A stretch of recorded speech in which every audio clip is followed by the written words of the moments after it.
At nandito ako ngayon sa Robinson's Place Antipolo. Plano kong bumili ng salamin. Yung pwede sa araw at pwede rin sa gabi. Ngayon tumitingin ako dito sa Sprinto. Nabalitaan ko nga 20 years na sila sa serbisyo. Sobrang ganda ng mga salamin nila dito. Kaya namili ako.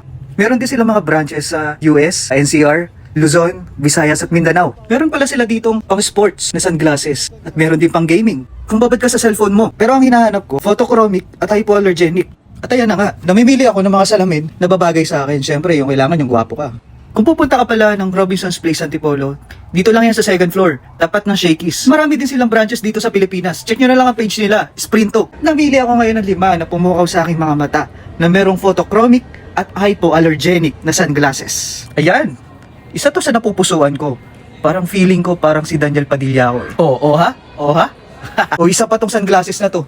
Casual na casual. Ang sarap ang forma, kaya nahihirapan talaga ako mamili. Diyos ko, o, tignan mo, isa pa to. Diyos ko Lord, ang hirap mamili. Kaya pag nagpunta kayo dito sa Sprinto, papasakitin ang ulo mo. At nakapili na ako ng top 2 ko. At hirap na hirap ako sa kanilang dalawa. Nung tinanong ko si kuya kung anong bagay sa akin, parehas daw silang bagay sa akin.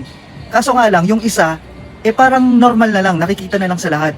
At yung isa naman, parang, alam mo yun, may kakaiba sa kanya eh. Parang alam mo, tumibok yung puso ko. Yung parang nakita mo yung crush mo. Pero nung tinanong ko si kuya, ito daw ang maganda para sa akin. Ito ang babagay daw para sa akin.